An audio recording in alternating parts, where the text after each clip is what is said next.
Don't stop moving, can you feel the music? DJ's got us going around, round.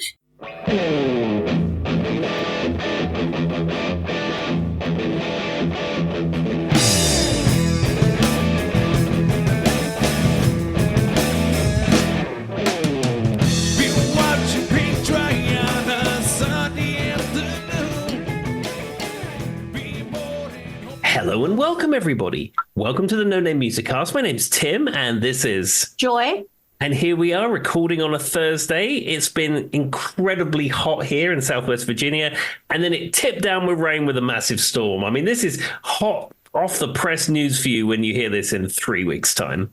I mean, it was hailing here, and I wrote Tim and said, so far everything's good, but it is hailing, and my hair is following the Dolly suggested hair.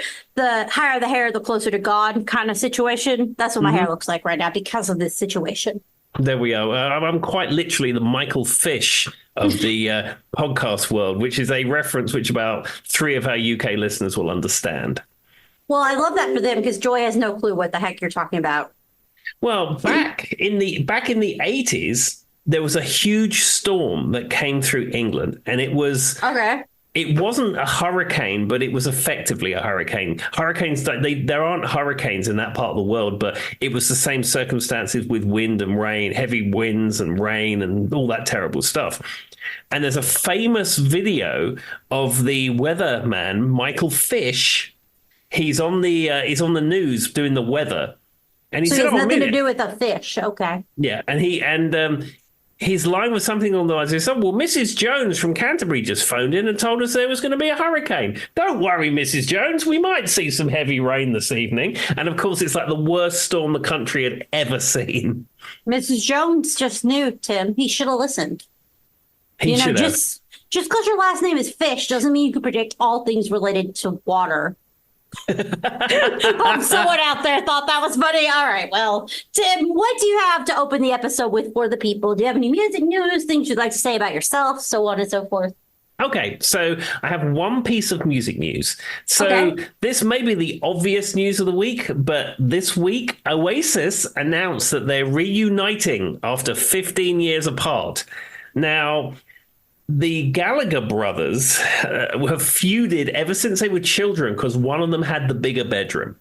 Yeah. And I will go on record and saying I was not a fan of Oasis when they were out. I didn't really enjoy their music. I found it incredibly generic and I didn't find it very well played, if I'm being honest. I do like the song Champagne Supernova because I think it's a good song. Also, I have some memories associated with it, which we've covered on the podcast. But it's fair to say of the various rock and roll reunions that are out there in the world, I'm not terribly excited about this because it doesn't mean anything to me. See, for me, it's not one that I really care about, but I will give them some credit. It's one that I have seen multiple people on my Facebook post about. So there are people out there who care, Tim. Like, it's just, for me, it's like, man, I don't know that I care. I mean, people were into it. They were incredibly popular in the 90s. And if that's your thing, enjoy it. Book the tickets and go and see it. But certainly at the time, I was living in and around when they were out, and I didn't want to listen to them because I still have not terribly interested in them. The interesting thing about this, though, is that a lot of people are saying they're never, ever going to make it to play because these gigs that are happening are going to happen next year, next July and August. And they've so far announced dates in Wales, England and Scotland. But I saw 2 articles that was funny. One article explaining the best way to get your ticket refund when they eventually cancel the tour. And then another article saying, you really want to get the first date of the tour, which is Cardiff, because if they get that far, they probably won't pay anymore. Okay, that's hilarious. But if you heard me typing, there was a reason I was typing because I wanted to read to you one of my friends' posts about it because it was a pretty good pun. Just when you think Oasis have thrown out all the plans of a reunion, today is going to be the day they're going to throw it all back to you. Yeah, I hope that wasn't lost and that was a lyric from. Okay. All right, everybody, bring it all back. So anyway, it was an Oasis lyric. I hope somebody out there got it. I thought it was funny. I chuckled at it. I don't know if everybody else got it, but moral story is, Tim, there are people out there who are very serious about Oasis, though. It's funny to me because I find them to be like 2 to 3 hit wonders, but then I realized during British pop times, they were not. No, they had so many albums and so many popular singles that they were a huge act at the time, and you can't take that away from them. They were incredibly popular, Yeah. but it was just not music that was appealing to me at all.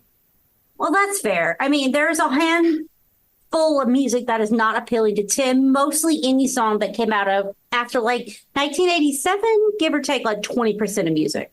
Yeah, I mean, there we are. I mean, one other thing with the Oasis By the way, this episode is going to be hilarious. But just know that this may be tapping into the things Tim hates. Continue. Well, one other thing that's interesting about the Oasis reunion, I dug a little deeper into it to see what it was about, and it turns out I think it's Noel Gallagher. I think he's going through a divorce, and he has like a multi-million-dollar divorce settlement. So it's always the money, son. Yeah. So I have a feeling the almighty pound, as they say, has brought those brothers back together and realized they can tolerate each other because there's going to be a lot of money around. What would they say? Some amount of quid, Tim? I don't know how to use quid in a sentence, but that's what the UK people say. Yeah, quid. You use quid in the same way you'd say bucks. So like 74,000 quid. That's what they're looking at. I don't know. It feels physically weird to say quid, Tim, because all I can think about when I hear quid is I think of like an octopus, and I don't know why, because they're not really related. But that's all I can think about. Well, quid is pretty much smaller amounts. You'd say 5 quid, 10 quid, 100 quid, 250 quid, 500 quid. But but when you get into tens of thousands, you wouldn't say 10,000 quid. So a million quid. I mean, it just sounds weird. So in America, bucks comes from buck shells that they use to trade. So like a gun, a buck shell, right, Tim? That's why they would say $5 because it was a trading. It was a currency at one point. What is a quid? I have no idea. Okay, well, we'll Google that later and figure that out. We'll give you an update next week. Because in America, I do know that bucks comes from buck shells, which is the most American thing ever because, of course, it's related to guns. Of course. But anyway, did you have anything else outside of Oasis, Tim? No, that is the big music news of the week.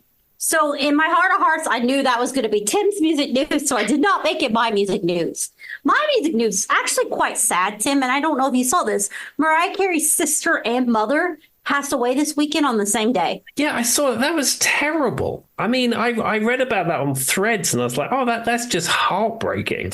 It is. And from what I understand, she was kind of estranged from her family. There were no details given. I don't know if there was like an accident they were both in, or weirdly enough, they both had some medical trauma on the same day. I can't confirm or deny because they're keeping it very quiet, which they should. So they're right. I find it weird when like a celebrity passes and things that people get really up in the family's business about what happened, because who cares, right? Yeah. Don't. But from what I get is her sister struggled a little bit with some substance abuse problems, and Mariah didn't always get along with her mother. And in classic like young star, because people who don't realize this, when Mariah started was the early 90s, she was quite young. Mm-hmm. And she might have been pushed into the limelight a little too early. And so there's a little bit of trauma there with her mother and those things. And then I think that her sister had some struggles. Take that as what it is. It doesn't mean that she doesn't feel emotion towards these people, right, Tim? They're still probable people in her life. And it was just sad because that would be like, not only did she lose her mother, she lost her sister. And my mind, like, it was just, I can't. That would be really hard to process for anybody. Yeah, it's a terrible and tragic situation for her and her family. And we give Mariah all the love and hope that, she gets the support she needs. With that being said, that's the only music news I have. So what does he always say? Rock and peace, Mariah. I guess Mariah's not the one. Her mother, her sister, whoever it is out there rocking for us in peace. So we hope the best for them. Absolutely. With that being said, my episode is something I'm very excited about. So earlier today, Tim got an audio of me saying, don't listen to this. And no other preference. And he was like, I'm not going to listen to it because also I'm at work, Julie, and I'm doing the job they pay me for. So I wasn't going to listen to it yet anyway. With that being said, I have a cold opening, cold closing, whatever. I guess it's got to be an opening now because if it's a closing, I said it. Tim, it's cold opening. So I'm very excited about this because it is playing into Tim's British roots. It's playing into Joy's 90s pop music roots. This episode is the S Club 7 episode. Woo! I don't know if that was in Tim's hearts of hearts, but he's like, I'm going to suffer through it. Now, Because I have a feeling Tim is not up on every one of his S Club 7. Though I do know he does know some S Club 7 songs, mostly because he pressed the play button while at the disco when it was popular. I'm going to talk more a little bit about their history and where their roots come from and some weird facts about them nobody knows than the actual songs, Tim. Because I didn't want you to try to talk about songs. We're going to talk about like their bigger hits that I know you know, but outside of that, we're not going to really push into those. So, first of all, I love S Club 7. That's probably not everybody's like, yeah, we know that, Joy. That's pretty obvious. So S Club 7, apparently they now go by S Club, Tim. They're no longer S Club 7. I think that's because a member left, which I will explain in a minute. But I didn't know that until I was doing my research. They're now known as S Club, Tim. They're no longer S Club 7. It's a British pop group formed by Simon Fuller, which, if you guys are not familiar with, is the manager of the Spice Girls. Yep. And he was fired because, well, he's a terrible human being, which we will get into. He wasn't a good human for the S Club people either. The original members were Tina, Paul, John, Bradley, Joe, Hannah, and Rachel. And Tim can tell you I didn't have to read that because, of course, I know. Now, we will get into this. Paul recently passed away, sadly, of heart disease. I'm sure you saw that, Tim. He was also the one who left the group in 2002, and then they later disbanded in 2003. So I think a combination of him leaving and the situation of him passing away is why they're known as S Club. Sounds bad, but there's not 7 of them anymore. Well, do you know what that's like? That's like it used to be the Jackson 5. Mm-hmm. And then after that, when certain members were coming and going, it just became the Jacksons. And after Michael Jackson left, it was just the Jacksons. And that's kind of what I thought, too. Like, I literally have my brain put it together. Now, in 2023, they tried to do, like, that short tour. I think we talked about this a little bit, too, in 2015. And then it never really panned out. And then in 2023, they did reunite and announce a tour. But then that never came through because, sadly, Paul passed away. And then Hannah, who we'll talk about a little bit more, withdrew from the group. Mm-hmm. And she was on that show EastEnders and a couple other British TV shows. She went into acting, basically, is what it comes down to. Now, for those who don't know and who are sitting here judging me going, oh my gosh, Joy, S Club, way to be so pop. The band has sold more than 10 million albums worldwide. They've won Brit Awards and just Records of the Year and Grammys and all these things, right, Tim? You can judge them all you want, but they did make a lot of good music people liked. And according to the British, I didn't know this was a thing, phonographic industry, the BPI. I think Tim said that before. The group had certified for sales for 2.8 million albums in the United States and 4.6 million albums in the UK. I mean, that's more. I mean, it's different now because, you know, even a very successful pop act is never going to sell anything like that because people are not buying any physical media outside of niche interest people like me. But I mean, that is a lot of units to shift when you, for many people, consider S Club 7 a throwaway pop band. And to be fair, Tim, they only had 4 albums. That's not a lot of albums to sell that much. You know what I'm saying, Tim? They have 4 albums total. So what's interesting about them and what people don't realize is, so they were formed in 1997 to 1998. Now, Simon Fuller, who was originally the manager of the Spice Girls, was fired. Basically, you know, they stole their rights and, you know, put them in the knickers. We had a whole episode about that. Go back to Spice Girls who want to talk about it. But he basically said, I want to form a new band, but with a softer, more uplifting image. And basically his, without saying it, Tim, was a band who's not going to talk back or bite back. Because the Spice Girls didn't take it. No, you're looking for something non-offensive that you could throw in a TV interview and everything's going to be fine. And they're not going to say, oh, Simon Fuller's full of it. But they do eventually. But it takes one member to speak up, the Jerry of the group, right? And the Spice Girls, it was Jerry started the whole thing. Paul speaks up and then everybody kind of falls on their face. Anyway, so are you familiar with a magazine, a newspaper, something called The Stage in the UK, Tim? Yeah, it is a newspaper, if you will, for showbiz people. Okay. And it is mostly aimed at people who are performers, theatre performers, that kind of stuff. Very famously, a lot of these kind of acts, you used to put an advert in the Stage saying auditions for a boy band Tuesday. I'm sure that's where the Spice Girls started then, Tim. Yeah. So basically, he placed an ad in the stage. That's why I asked him, because I wasn't sure what the stage was. They held auditions. 10,000 applicants came through that whole thing. 10,000. Could you imagine having to audition 10,000 people? That makes my heart that'd be hard. Yeah, I mean, I suppose you'd narrow it down. I mean, you'd go through all those video or photographs, and certainly first off, you would go through the ones, especially for this kind of act. You'd find the one with the look that you're looking for. You know, you probably want the pretty blonde one, the pretty brunette one. You want the dude who does this and the guy who looks like that, and it's all. They've got a certain thing they're looking for to create this act.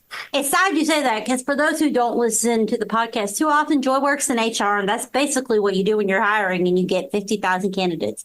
Because what happens, especially when you hire for a work from home position, Tim, you just bring in everybody in the woodworks, right? Mm-hmm. And you really have to do that. And I don't want to be like, I'm judging anyone by their looks, but I have to go very, do they have these qualifications to even get to the ones that I want to interview? So that's probably what they did. So, I mean, but that number, 10,000 applicants, that's a lot. Especially in 1997 when it wasn't probably all online. You know what I mean, Tim? It's somebody handing you an application. Yeah, it would be, as you would say, a CV. It would probably be a 10x8 photograph, possibly a VHS videotape if they were performing and dancing.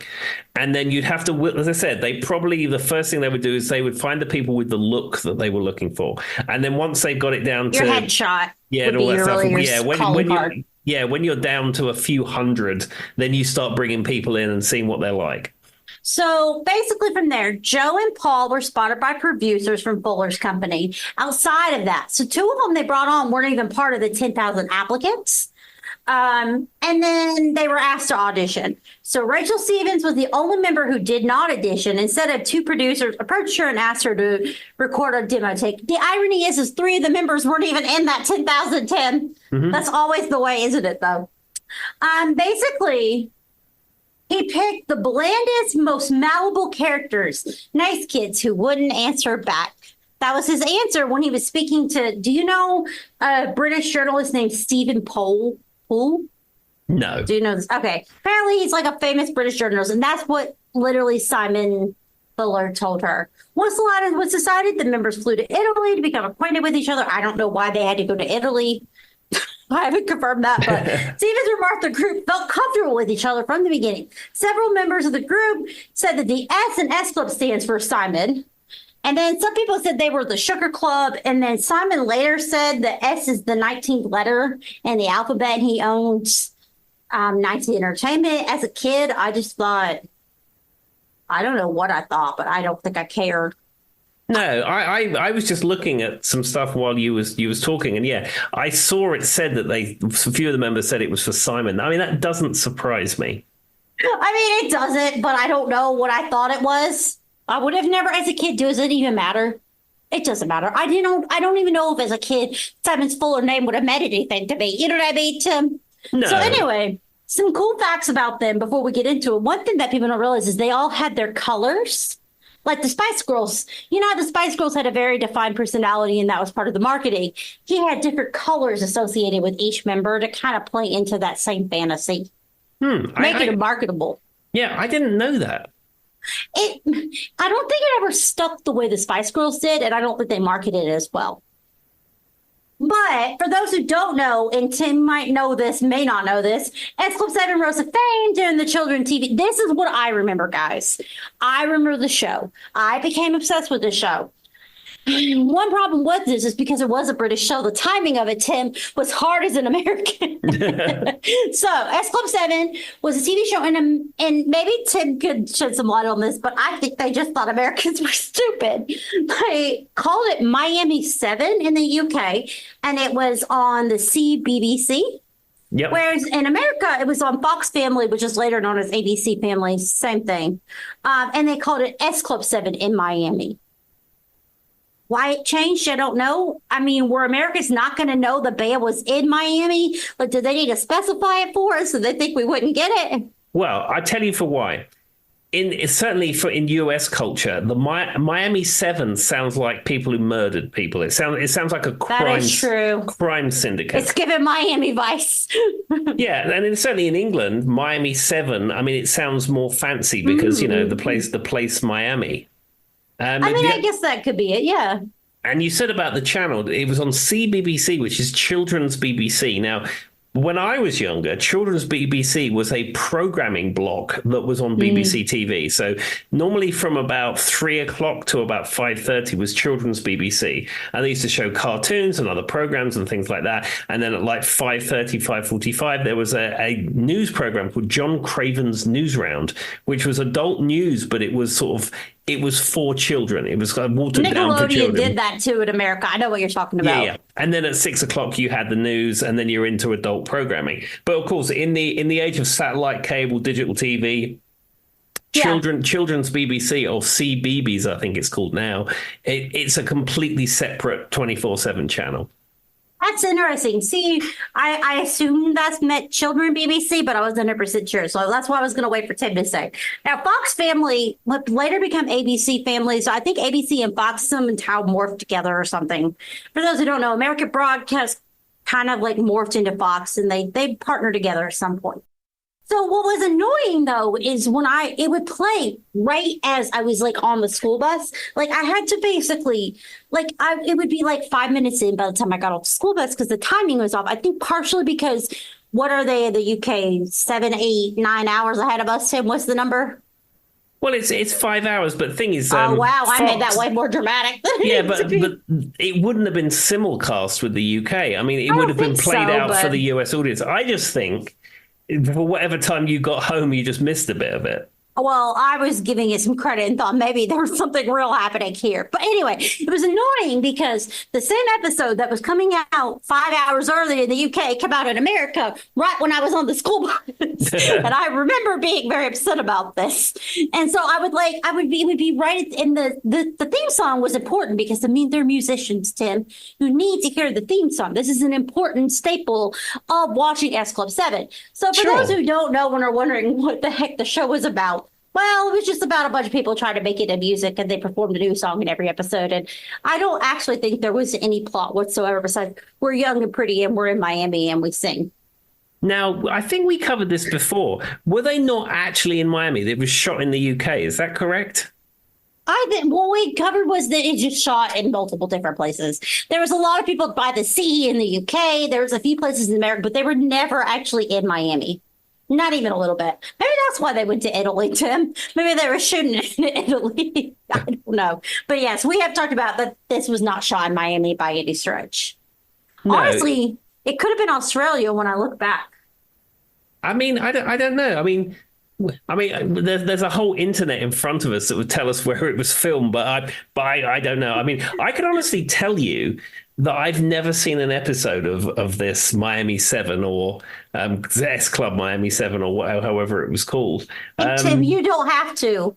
It was just the Monkees with a different band. Like, you know what I mean? The Whack-A-Mamie were running and then we're singing. Like, it was the Monkees, but in the 90s. Yeah. Something happens and hilarity ensues. And as you know, the Monkees, the only reason that the Monkees existed is the US TV networks saw the Beatles' Hard Day's Night film and wanted a US version of it. So they created the Monkees through ads that was like you were saying in the stage with a Variety or however it was here. They auditioned people and created the Monkees. Now, it's funny that sort of success follows on again with S Club 7 and a similar premise.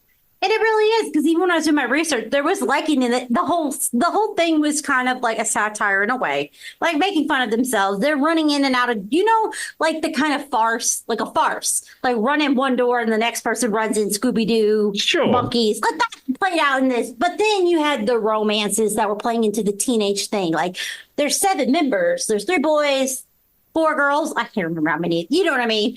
And so that does start to play into that too. But they released their debut single in 1999, June 9th, 1999, which I find funny because that means June 9th, 1999. I don't know why that stuck out to me. But they were likened to the Jackson 5, which I found humorous. It did reach #1 on the UK charts and is certified platinum And this is Bring It All Back to You, which is probably the main song. And I think Tim knows Bring It All Back to You. Have you ever heard this, Tim? Yes, I Does it have. even ring a bell? Dun, dun, dun, dun. Hold your head high and reach the top. That song, Yep. which is one that I sing regularly in my head 24/7. I don't think Tim does, though. No, I mean, I've heard it, but it's maybe not one on the regular rotation, if you will. All right. And that's kind of what I thought, because I was like, Tim's not going to know all these songs. But for those who are curious, it was co-written by a bunch of people who have nothing to do with the band because they weren't writing the song. It was a chart success. It reached #1 in the UK, New Zealand, and also Ireland, Sweden. Well, I feel like that includes whatever. The song was released in North America, and it was also released. It became #1. It sold 675,000 copies in the UK. I never really found out how much it sold in America, but it was the #1 trick. It's your #1 trick, #1 hit. And what's interesting is the S Club became the only single on which all 4 female parts had the lead vocals, Tim. All lead vocals in this song are held by 4 females. That's interesting, because often these kind of ensemble groups, if you will, vocal groups, sometimes you get the song that's led by one particular person, the other people are backing them up, or sometimes they'll trade off a verse so they all have their little bit. So basically what happened on this in the first verse, God, I can't use words, guys. The first verse is shared between Joe, who we'll talk about later, but she basically becomes the lead singer at the end because she does have the strongest voice. She shared with Joe, and then you've got Rachel. And then the second verse is split between Tina and Hannah. Bradley, John, and Paul all provided backing vocals. So this is the #1 single of all time that had all 4 females as the lead vocals. Whether you like the S Club 7 or not, they did make some, So, and there's an extended track version that they made like a house version, Tim, that if you were in like the UK in the 90s, I'm sure you would have heard, but I don't know that I know. Does K class mean anything to you? It's like K-KALSS. Apparently he made the club remix that's like popular internationally, but I don't know what those words are. It's a name I've heard before. I think it's a producer, songwriter type thing. It's something you back in the day, you would buy a CD single. Certainly in the 90s, you'd buy a CD single, which would be, they started coming out originally with 3-inch CD singles, but they didn't play in people's cars and you needed an adapter. But that's why most CD trays now have a little indent in the middle for the smaller mini CDs. But what they ended up doing towards the end is like having normal size CD singles. And they'd have 3 tracks on there. And that's what you'd see. You'd buy your first... the first track, then you'd have the equivalent of a B-side. Then often they'd have like the K-Class remix or some business like that. So that's what they would call it. Interesting. I've never heard that term before this, but apparently there is one of those out there of this song. Okay. And then and this was all on their self-titled album. We'll talk a little bit more about the music, but that's kind of the first song that brought them initial success. Now, before we get into all the music, I just want to talk about some interesting facts that I learned about them. Now, obviously, we just talked about they changed the name of the show. But what was interesting is I found out there are no S Club 7 DVDs at all, Tim. Well, that doesn't surprise me because DVDs didn't really become mainstream until the early 2000s. And when did it? S Club were like late 90s? 90s? Late 90s and early 2000s, yeah. And certainly at the very beginning of the early 2000s, there was a format war with DVDs. And that's then exactly what they're saying. Yeah, HD DVDs, and people were still hanging on to VHS. It was a sort of a bit of a Wild West with home media. It was only when you sort of got into the mid 2000s where DVD just became a thing. Well, and Tim is 100% right, Tim. Go ahead. I'm sorry, but you are right on what you're saying. That's what they said. Yeah, I mean, I didn't really get into owning anything on DVD. And I mean, I've never had many DVDs, to be fair, but it was probably early 2000s before all the things that you wanted to buy were available on DVD. I mean, I remember when Ghostbusters came out on DVD and when Star Wars came out on DVD, and that was a huge thing, that the people were moving away from VHS tapes. So Tim is right on the money, and I should have known you would have known this because Tim is weirdly obsessed with physical media, and it kind of makes sense considering your history with your dad and what he did. But anyway, Tim was born and destined into this life. So back to what I'm getting at. He's the only person you know who you could say, oh, this bit of whatever. And he'd be like, yeah, my dad was the first person to do that in the UK. Well, anyway. as I've said many times before, in the realm of CDs, when CDs were launched in the very early 80s, Philips were the Sony and Philips. And I think Sony may have had some models, but Philips had 2 CD players. The first one's in the UK. One went to Harrods, which is a very fancy rich people shop in central London, and one went to Templeton TV in Hounslow. So I heard the second CD player ever in the UK. Exactly. That's exactly what I'm talking about. So I'm not surprised he knows this. But basically, coming in the early, I guess, aughts in the 90s, they're calling it the aughts now, Tim, if you were in the early 2000s, in case you didn't know what the kids were saying. But VHS was all the rage, right? Yeah. So anyway, apparently they put all of the S Club 7 shows on VHS besides the last 6 episodes. I don't know why. I think everybody had jumped ship and it was past its time at this point. Nobody was paying any attention anymore. I don't remember anything after season 1. I'll be completely honest with you. How long were the episodes? 30 minutes. Okay, so I can explain that too. So when you duplicate commercial cassettes, whether it be video or whether it be audio, there's a limit to how much you can put on there. So yes, you can buy a 3-hour video or 4-hour VHS videotape back in the day, or you could buy a audio cassette that was 60 minutes on each side or 120 minutes on each side of stuff. When you start doing that, the tape has to be a little bit thinner. So if you're in a duplication plant, now the more tape you put on there, the more likely it's going to snap. Because when they duplicate a VHS tape or duplicate an audio cassette, it's not done at real time. It's done at 4 times speed, 5 times speed. Because so you need to get it done. Because in order to duplicate. The other thing they don't do is for a big run, it's not actually in the cassette shell. They'll have a machine with the raw tape. They'll duplicate it onto the tape. It's almost like when you're watching a movie in the movie theater and the tape's there. And then they'll spool it into the plastic case. That makes sense. So what they probably did is they probably had like a S Club 7 box set. And of course, the maximum amount of stuff you can put on there to duplicate a high speed is 2.5 hours or 2 hours and 20 minutes or something like that. And because of that, they probably thought, well, we're going to sell this many anyway. We're not going to bother with the last 6 episodes. That makes complete sense. There is a weird subverge of people who are cult classic lovers like me who are fighting to get all of S Club 7, Miami, whatever you want to call it, 7 Miami 7, put onto DVD. Which I would totally get, Tim, but the market's not really there. So it's not happening.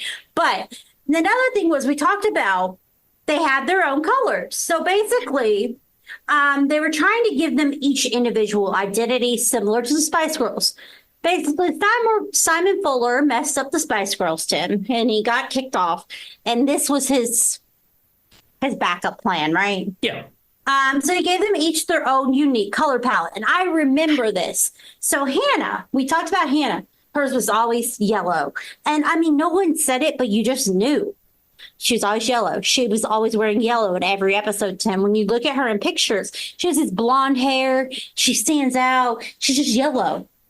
And when I guess it was never said like the Spice Girls, hey, I'm sporty. Hey, I'm scary. Hey, I'm baby, right? It was very blunt and in your face. This was kind of like a very like quiet version of it. They were trying to make it less intense, but it was still a marketing ploy. It still stood out because if I think of Hannah, I think of yellow. Just like if I were thinking of the Power Rangers, I'm thinking of the yellow Power Ranger, right? Sure. And so it stands out. And they said that one of the reasons they did it is Fuller literally said each person has a different personality, and I want kids to be able to tell the difference of the members. No, kids can tell the difference of the members of the band without them being associated with the color. He wanted to be able to market it and make Barbies of the same color, like he did with the Spice Girls. Let's be honest, Tim. Sure. And we can say this with full authority with our chest because Simon Fuller's not a good person. Yeah. Said what I said. Anyway, so there was an on-show romance, as there always is. There's actually all of them were dating off and on. But what was funny is, and they did kind of with the colors before I go on to the romance. They did kind of play like Jo was the tough girl, Bradley was the hopeless romantic. You know what I mean, Tim? They kind of played into that, and the colors matched that like personality. Like Hannah, bright and happy, so she's yellow, right? Mm-hmm. So there was some of that in it, but onto the romance side of it, because they are a manufactured pop band put together, did sell in the UK and America. Of course, there's going to be romance, right? Sure. Now, what was funny, though, is Paul and Hannah were in a real life romance before they were in a romance in the show. So they were like, let's throw a wrench into the whole situation. Let's get Paul and Hannah together. Well, it turns out they were dating in real life. And Paul is the one who passed away. And then after Paul passed away, Hannah backed out of the 2023 thing. And the rumors are she didn't want to do it without Paul there, because that was a guy she dated for like 10 plus years that she felt very, yeah. Sure. She just didn't feel like it was S Club without him. Yeah. And that's really sad to think about. But of course, everybody was like, oh, look. The irony is that, like, you know, like whenever everybody goes on a TV show and the couple is on stage romance and they become romantic after, well, they did the opposite. They were in a relationship secretly before they were the on-show romance. Sure. Tim's like, that sounds about right. Well, it does, because I know, like with the Beatles, like John Lennon was married to Cynthia Lennon before the Beatles were formed, and the record company tried to hide that from people because they wanted to be seen as these sort of four young available lads. Yes. So, I mean, that makes sense. Well, and I think that in some way, the romances on the show were very short-lived to make them feel like they're romantic, but they're not, dedicated to one person. Sure. Anyway. Obviously, I'm not writing the show, but that's my theory, Tim. Now, what was interesting is, so those who are sitting here going, oh my gosh, Joy, you're talking about S Club. That's such a niche market. No, it isn't. Do you know how many people watch the S Club 7 show in America alone? I have no idea. 90 million. It's not a niche market, guys. They may not be telling you they watched S Club, but they were on Fox and Friends with me at 3:30 every day. And you know what's funny, though, is I remembered nothing of the show, Tim. I had no memory of any of the show. It's just the songs. I was only watching it to hear the songs. Any of the actual story plot, no clue. Couldn't tell you what the show was about. But all the songs stood out to me because I was into music, and I was into pop music because I'm a 9-year-old, right, Tim? I'm a 10-year-old. This is what I like. I like the Spice Girls. They knew how marketing worked with the Spice Girls. So Simon Fuller put S Club 7 out to market to me, and he was right because I'm talking about this in 2024. So anyway, we talked about bringing it all back already. This was the first song that was created, and it was the first song in the show. It was their debut single. It aired alongside their first, I think it was like their first or second episode. And that was really where they got the first music video for. They weren't original with this whole song, Tim. The pieces of the music video are just from the show. Like, they didn't do anything crazy. Now, this is what Tim was saying. S Club 7 in Miami was shot in England. Well, do you know what? While we've been talking, because I've never seen S Club Miami, I thought, well, I was just going to pull it up on YouTube and skim through a file so I can get a flavor of what you're talking about. And I found it, and I've clicked through it a little bit, and it's very obviously shot in the UK because the video quality doesn't look like NTSC, which is the US TV format. And also, it doesn't look like the United States at all. It doesn't. No, it says, much like their exaggerated TV selves, it wasn't sunshine and pina coladas. This is the way they wrote it. Filming at the S Club 7 in Miami took around 3 months to complete. And to save money and time, all the shots took place in London. Yeah. The other thing that you would be interested to know is going back to your campaign about getting it on DVD. Yeah. Someone on YouTube, the channel called Sports Travel, no less. Oh. They have uploaded every single episode of S Club Miami 7. It's 5 hours and 11 minutes. They're all up there on YouTube. It's one big file. So if you wanted to reminisce without the constraints of having to worry about the getting home on the school bus, Joy, it's there for you to enjoy. I mean, I feel like now what's going to have to happen is the next time Tim gets like the flu or something, we're just going to make him sit and watch every episode. As he cries, well, he's already miserable. Let's just add on. You just see Tim laying on his couch with the Ghostbusters poster behind him, just clicking through Miami 7. Like, I hate this. All right. So the main plot of the show basically saw them attempting to live their best lives, a lab of luxury at a hotel.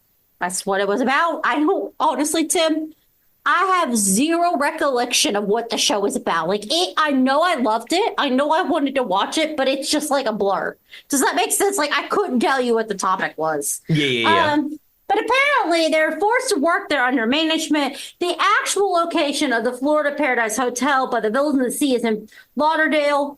But, you know, it was going to be expensive to do that. So they just filmed in a UK hotel. Yeah, I'm looking at it and like some of the exteriors look Florida, and they may have gone out for a week to shoot exteriors, but the interiors are very obviously in England. That's what I'm getting. While there may have been some actual small shots by villas by the sea, which is actually in Lauderdale, Tim, the remainder of the thing was shot in the UK, is basically what they're saying. Now, I don't know what this means, and I'm hoping this person means something to Tim from the UK. It says Linda Blair was their landlord. Do you know who Linda Blair is, Tim? Apparently she's an actress. I don't know. Let's have a look. Linda Blair. She was in Scream, Supernatural, but apparently she's a UK actress. I don't know. I'm looking at her picture. It doesn't ring a bell. I don't believe that she was in a Knight Rider episode, so it might, I don't know. Well, she was the landlord in the show, and apparently she was in The Exorcist, which, I mean, most people know what The Exorcist is. And it was a movie that literally had a hex over it, everything that could go wrong would go wrong, from what I get. But she was apparently in a lot of those type things. And then we're going to get into the next song, which I know Tim knows is coming. It's because it's an S Club party. S Club are remembered as the one scene in the show when they were time traveling, which is now used in the S Club 7 party song. Tim, do you know what I'm talking about? Where they're time traveling in the opening of it? Yeah. So they did have a time traveling ABBA episode, which is probably the most memorable and the one that I only remember because it's used in the episode of S Club Party. So, was that the actual title? I don't know. It's a party, S Club Party, guys. Don't quote me if that's the actual title. So while the S Club shows are remembered, blah, blah, blah, basically they did one episode that was just an idea of debuting their whole album. The episode is about the Bermuda Triangle. Classic, right, Tim? Which was a time travel episode that they head back to the 70s. They met Elvis. I do remember this. They met Madonna. And they met ABBA. And performed their own cover of Dancing Queen, Tim. Yes, I'm familiar with their cover of Dancing Queen. It was. And it was a really clever ploy to promote their 1999 album ABBA-mania, which includes, you know, the bands of Westlife and Steps, which is another band that I associate S Club 7 and Steps together, Tim. They're basically the same band. And, of course, they did a cover of Gimme, Gimme, Gimme, which was on the UK television and was presented by Dennis Odeman? I don't know, some guy that apparently people in the UK know. Dennis Waterman. It's O-U-T-E. So his name is Dennis Van, so V-A-N-O-U-T-E-N. Denise Van Outen. Whatever Tim said. Yeah, Denise. Oh, it is Denise. It's not Dennis. Yeah, Denise Van Outen was what Tim said, everybody, because that doesn't say Dennis. That says Denise. Yeah, Denise Van Outen. She was a television presenter. She was on a TV show called The Word. Apparently, it was important. And she was at the time. She was a very popular person that you would see on TV. Okay, well, that makes sense. Apparently, they did a cover of Gimme, Gimme, Gimme, and she was the person who was the presenter. Not Dennis, everybody. It does say Denise. I just read that way too fast. So, with that being said, their ABBA Mania video, obviously, but what's interesting about this, and what they're not talking about this, they said it was a tribute to Abatha, Bjorn, Benny, and for everybody. But the time traveling episode is what they used in S Club Party. Remember, Tim, at the beginning where they're in the car and then Yeah, that's what it's applied to. But I do distinctly, this is probably the only episode, Tim, that I remember because they met Elvis, Madonna, But the irony is Elvis and Madonna well, Elvis was dead, but Madonna was not actually in the episode. There was those like weird cutaways where Madonna was there. So that makes sense. Like it was very weird. I mean, the thing that you have to think about is the budget involved. I mean, they're not making a Star Wars sequel. They're not making a Michael Jackson multi-million-dollar pop video. It is S Club 7. So yes, they're popular and they're selling lots of records, but you have to look at what they're trying to achieve. Now, if they had the right budget, I'm sure Madonna would have happily appeared. But I'm sure. But I think certainly S Club 7 are probably going to get a Madonna impersonator. Well, we also have a bigger thing here. Apparently, they were trying to parody Back to the Future. So, the trips to meet ABBA, Madonna, Elvis weren't the only time traveling things they did. There was no DeLorean or anything. But basically, the idea was it was inspired by Back to the Future. The whole thing was. There you go, guys. They hopped in their, apparently the car, the one you see, the famous vehicle, was a 1955 Chevrolet Bel Air. Mm-hmm. I like Joy knows vehicles. It got stuck in a time portal and it was headed back to a sleepy diner town while on the road between Miami and LA, as one does, Tim. As well as they're usually comedy addicts, They get caught in a daring drag race. And somehow that became the music video for S Club Party. Yes. And it's getting very greased with the girl, like letting them, you guys get it. So what's really interesting, and I don't remember this, Tim, they have fashion dolls. Now, I do remember those because I remember seeing them for sale in Woolworths in Hounslow.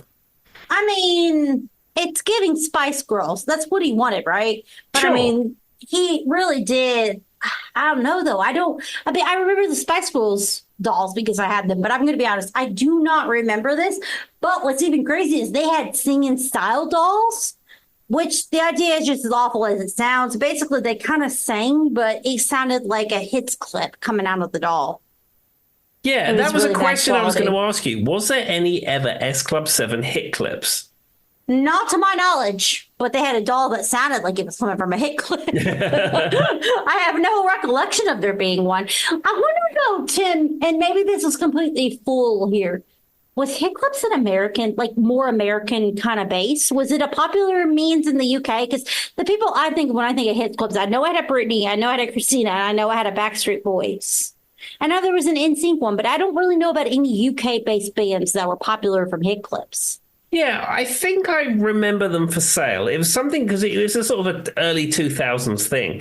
I mean, I was way out of the target market for hit clips at the time. What do you mean, Tim? But I'm sure I saw them for sale in the UK. But I would imagine that they had the licensing for a lot of those US-based artists. And a lot of those artists were international. So a Britney Spears would be just as popular in US as she was in the UK. Yeah. I mean, I would assume so. She is one of those people. I don't know. I just don't.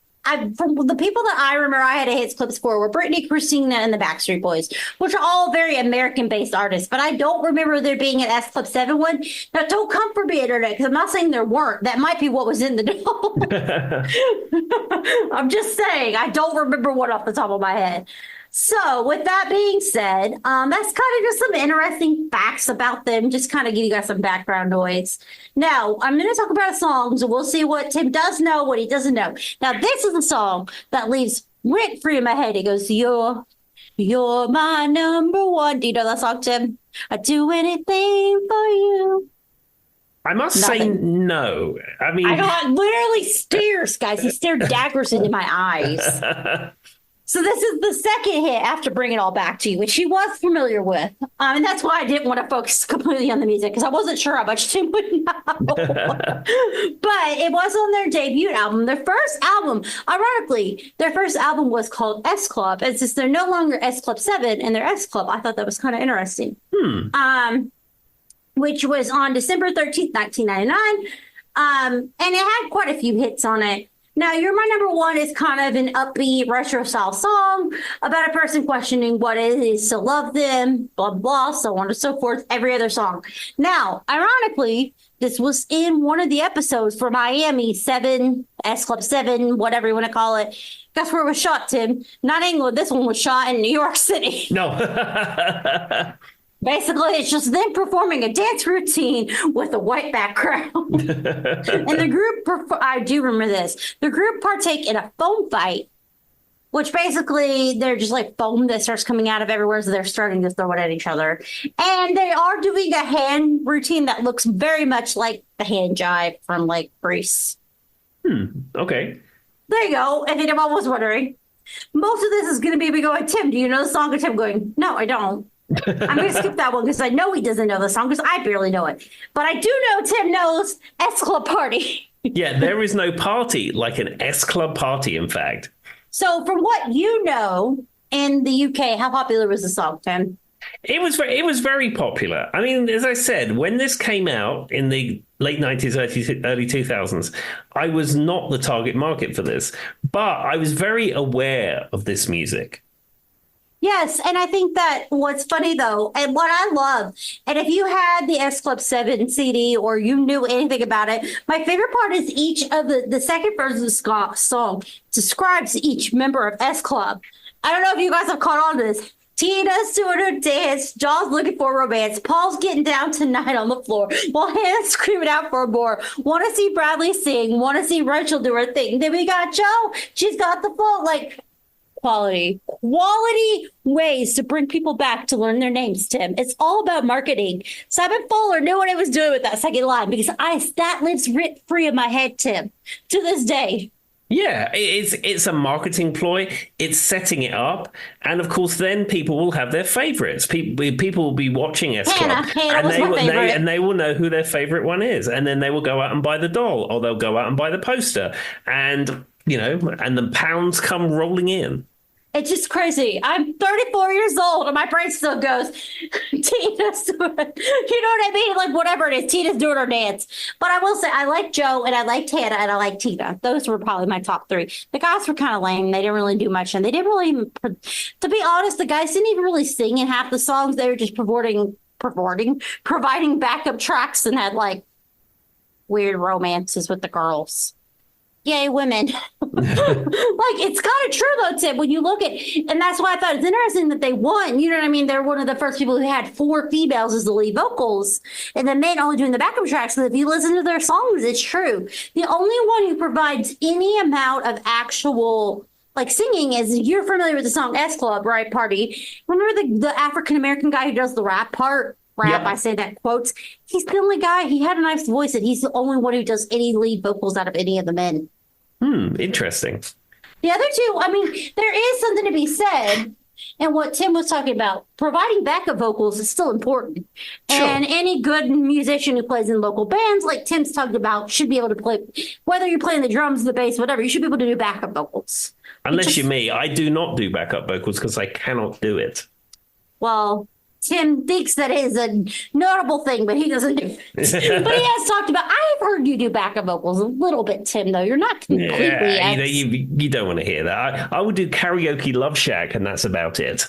Well, I gave Tim more credit than he ever did. So, with that being said, this is another one. I'm going to sing to Tim, and he's going to be like, I have no idea what you're talking about. Never had a dream come true till the day that I decided ring a bell at all. Found you. Okay, well, it's a British song. It's a song by British pop band S Club 7. It was released in the UK at November 27, 2000, which is hard for me to read, Tim, because it's written in UK like dates. Yeah, that's backwards for me. So, like today, I got a new computer at work a few weeks ago, and I decided that I needed to set it up how I liked to have it, and I hadn't had a chance to do it. So I did it today at a small lull. So There's some things I have to do when I get a new computer. One, I have to change the region settings. Well, leave it in US, but I need a US style keyboard. And I even leave the most of the dates in US format. I've got used to month, day, year. And that's fine. I can stick with that. But one thing I cannot get my head round is the day starting on a Sunday and Monday. ending on a Saturday. It makes no sense. So all of the calendars get changed. So they start on a Monday and end on a Sunday. And in all of the office programs I use, I change the spell check to be UK English. Well, to be fair, I will give Tim some credit on this. As someone who runs, somehow, every time, even though I work in HR, I always get, and Tim can testify to this in our VCS, Joy gets pulled into payroll because she's quite decent at it, as the only person who seems to be able to handle it, right? So guess what's happening at Joy's most recent work? She's doing payroll, right? Payroll ends on Sunday and it begins on Monday. In every place I've ever worked, payroll ends on Sunday and begins on Monday. The work week is Monday through Friday, right, Tim? Yeah. What does Sunday have to do with any of this? Sunday is your day to rest, to relax, and restart. It is not the beginning of the week. The only reason in America, for those who don't know, this is true, that Sunday is the day is one, because back in the day with farmers, a lot of things, what people don't realize in America, and it's weird, I don't know if it's just an American thing or just a historical thing, but a lot of things are based off of farmers. So the way the day is structured, where you get up so early in the morning and you go to sleep when, it turns dark outside, that's the way they used to farm, Tim. The literal structure of our society is based off of farmers. Yeah, I mean, certainly before there was any industry, there had to be agriculture because people had to eat.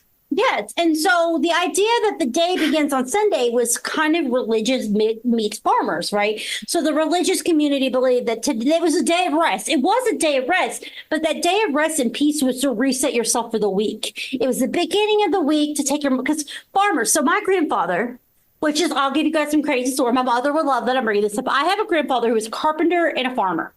And I'm from Southwest Virginia, y'all. I know I'm sitting here talking about never had a dream come true in the UK, but I am from Southwest Virginia. And it's funny whenever you hear me talk on the podcast, and every once in a while, I know Tim will hear it. My Southern twang will come out, but it makes me laugh. But anyway, so my grandfather worked 6 days a week. The only day he took off was Sunday. And he actually is known in Grayson County. And Tim may know this. When you go in Galax and you're going downtown, there's like a lot of factories. There's a bunch of water wheels that like churn water out there, just like woodwork. My grandpa made all those. That was my grandfather. Like he was the staple of what we're talking about. He worked every day but Sunday. And for him, Sunday was his day to relax because that's what the religious that he preferred said. But also it was the start of the week. You relaxed, you reset, and that was the start of your week. Mm-hmm. And it's so interesting to me that we still kind of live by this idea that Sunday is the beginning of the week when everything else is not based on that, but it's based off of religion and farmers. There you go, guys. I don't know if anybody cares. It doesn't really matter, but that is that comes from, Tim. And I don't know if it's the same in the UK. Probably a very American thing, but I think so. I mean, I will tell you that every calendar in the UK starts on a Monday. It doesn't start on a Sunday, which is why I have to change it. And every time someone comes into my office and we might be discussing an appointment that we have to do, and I bring my calendar up, they completely throws them. And I was like, no, the week starts on a Monday. Well, mine would throw them too, Tim, because I put it for Monday. Maybe it's because I know you so long. We've talked about this many times. But my mind is, when I'm at work, I don't care about what I'm doing on Sunday. Like, I'm not scheduling an appointment for Sunday, so who the heck cares? Yeah. But what's interesting you say this is we were talking about the metric system today, Tim, and I'm going to make a joke that I made to Charlie that actually made him laugh earlier. We were talking about something about being an American in the metric system, and I said, the only person who would ever tell me something in grams in America has got to be one thing, a drug dealer. Yeah. No one else in America knows what a gram is unless they're dealing drugs. I know. There you go. What does that have to do with S Club 7? We do not know, but it's true. Like, we Americans, we just don't. And it's not to my own, like, I don't want to know. It's just, like, not ingrained. Tim can tell you this coming from the other side. It's just not ingrained in our society. That's correct. Tim. So if anyone in America ever knows what the definition of something in grams is, they're probably dealing drugs. There we go. That's my PSA. All right. So let me find a song. I'm hoping. So, Tim, you know S Club 7 Party, but do you know any other S Club 7 song before I go into any of this? Right. Okay. So we are getting somewhere near the end of the episode. So we're gonna talk about an S Club 7 song that I know really well. I'd rather do that well. because I want you to talk about songs. Yes. Okay. So the song is Reach for the Stars. Of course it is. Why is that one you know, though? Well, it was a song that was popular at the time. And I was playing in a band called The Guilty Party, and we had a residency at the Lakeside Country Club. The Lakeside Country Club is in Frimley, which is the town that I was born. And it was like an old-fashioned type variety club type place. And they were famous because they had the darts. And I may have spoken about it before. They used to have the darts championship every year from the Lakeside. And there was hotels and stuff on that complex. Okay. And we got a Christmas residency there one year where we played Thursday, Friday, Saturday for 2 months, I think it was, or 2 months or 2.5 months or something. It was three gigs a week. And the DJ who played after we finished our set had two songs.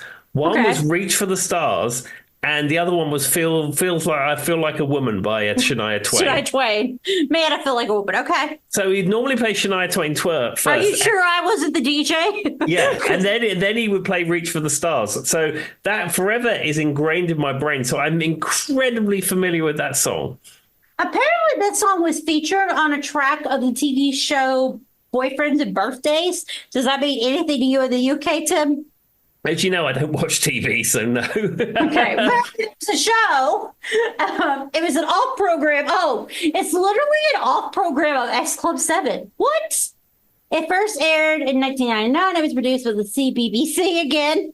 In the movie, the cast proceeds the long drive from Miami to LA. Okay, so that whole time thing where they were from Miami to LA, apparently in the UK, they had a whole sub episode about it. Whole different TV show called Boyfriends and Birthdays. I don't know, guys. I mean, Miami to LA, that's like 3 complete days of driving. You're right in the bottom tip of Florida, all the way across the country. Tim, I can tell you it's longer than that because I have done the trip from Virginia to Utah. Because that is where my husband's from, and Tim knows this. I lived in Utah for 3 years when a little bit after me and Charlie had been married to go back see his family and all this stuff. It took us 4 days pure driving with 3 people. Yeah. That's like, and I feel like this is a play on, sadly, this was a UK-based television with probably UK producers that don't realize that you could put England 74,000 times. Like, it's mesmerizing. And Tim, you'll be the testify to this. How you don't realize how big the United States is.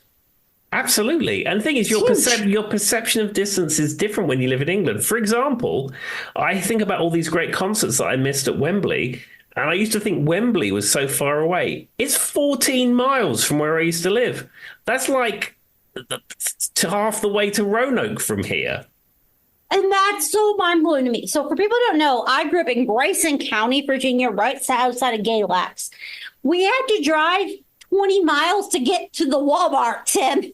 No, absolutely. I mean, certainly in the UK, you've got traffic and road calming and all that kind of nonsense going on. But, you know, as the crow flies, as it were, it's only 14 miles away. So crazy. I mean, it blows my mind because I even think whenever I was one time, for those of the people listening are Freak Jam members, we've talked about this many times on the episode. One time I joined when you guys were doing a Zoom. Remember, Tibbet, I was in New York and I was showing the little things in New York City, walking around Central Park just for a few minutes because everybody was talking. I was on vacation. And they asked about how long it was, and I was in terrible reception. So Tim answered because he's been in New York however many times, and their minds were blown about how far we had drove for 3 days, like a 3-day vacation, and it's like that's normal for us. Like we just have to. I don't know how to explain it. Yeah, and I think door to door here to New York City is 8 or 9 hour drive, but by the time you bring in toll booths and filling up your car, and it's all day, basically. Yeah, I mean, but we went overnight. We left in the middle of the night. We woke up or took a bus. We're there for 2 days, and then we drove back. It wasn't a huge thing, but in their mind, that was kind of mind-blowing. But I guess some of it does come down to traffic. It's just interesting to me because somebody who's been, I've been to the UK a few times and I've been to like Europe and different countries and stuff, but like, I guess those were very small scale, right, Tim? I'm just walking around the city that I'm in trying to figure out what London looks like from an American's perspective. Like, I don't have any perception of how travel works. And so it's a very interesting thought. Also, like, how much of this was filmed in London when they're saying they're going from Miami to Los Angeles? We will never know. Probably all of it. We're cutting in stock footage. Well, I will say, so Tim does know the song Reach for the Stars. I guess it's Reach parenthesis for the Stars parenthesis is the proper name. You're going to look it up. The music video did take place in Little Rock, California. Okay. At the start of the music video, many of the town people are going on their everyday lives until S Club 7 arrives in a large pink party bus. Well, of course they do. Why would they not? There's strong contrasting colors in the music video with dull appearance of the town and the people in it, blah, blah. What's so funny about this, Tim? Do you know what this is a remake of? Stop right now. Thank you. The Spice Girls song. So in the Spice Girls song, if you have never watched the music video, they arrive in like some old Scottish, Irish, kind of like gray looking city, right? Mm-hmm. And they're in their fancy colors and they're sporty and they're whatever, right? Nobody can see what I'm doing, but Tim gets it. Mm-hmm. And they're singing this song and trying to bring out like the pink party bus or whatever version of the Spice Girls. It's literally, I went back because after I read this, I was very interested to see it's the same music video done in a different way. Like it literally. So when he says S Club 7 is a branch off of Spice Girls, he's not kidding, Tim. Like it literally is a branch. Because what's funny is like, so when the Spice Girls come into that song, they walk into what looks like, I don't know, don't come from the internet. I don't know the difference of an Irish or Scottish background. I'm American, okay? It looks like there's sheep and old people, and it looks like, you know, like a local bar, kind of small, like, and everything's kind of grayscale, right? That's on purpose. And they're all hum-dimity. And then the Spice Girls are coming in, and they're like the wild, crazy girls, and they're winking and giving them like smiley faces, you know? They're like cool girls. And then you go back and watch the S Club 7 video. Literally the same thing. Only they show up in a pink party bus. But they took it and they escalated it up, Tim. Not only were they wild and cool, they got the pink party bus. Also, in the video, they distribute neon bubble gum, which everybody in the town is so excited about. And they start chewing and they start blowing bubbles and neon bubble gum comes out. There you go. And now everybody's happy because we have bright colors and neon bubblegum and all the world's problems have been solved for like 30 seconds. Fabulous. And that's the video. It's just funny that you said that because I literally did research on this song versus the other one because as soon as I pressed play, I was like, wait a second here. I was like, this is the same. And it wouldn't have dawned on me, but I was thinking about the Simon Fuller connection. You know what I mean, Tim? And I was like, Jake, he wasn't kidding what he just said. He just took where he left off with the Spice Girls and tried to put it into S Club 7. And there we go. And I fell for it, hook, line, and sinker, because here I am in 2024 still talking about S Club 7. Anyway, is there any other S Club 7 song that you are aware of, Tim? I must say, my S Club knowledge is very poor. I'm pretty much S Club Party and Reach. And that is really where my entry into the S Club world and my exit to the S Club world is. Well, we will leave the people with this. For those who do love S Club S Joy, their number one singles and the songs that probably stand out to you. And what's weird is they were only commercially successful from like 1999 to 2002. And that's pushing it, right? They had 4 albums. They had the TV show. Obviously, that eventually kind of panned out because there was no story plot to the TV show. They're just doing whack-a-mamie things. And then every so often they're singing a song.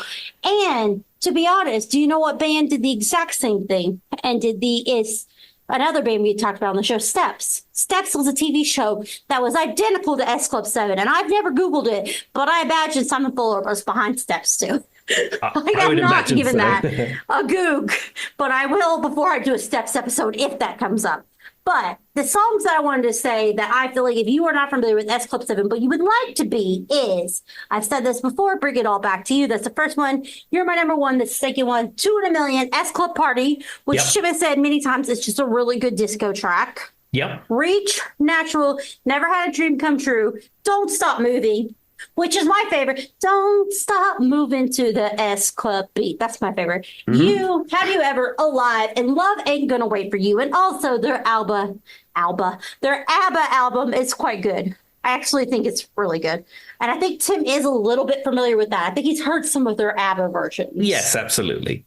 So that is what I will leave the people with, Tim. Do you have anything else for them? Be kind to everyone that you meet. And if you live in the United States, don't forget to register to vote. I agree with Tim. Bye. Bye-bye.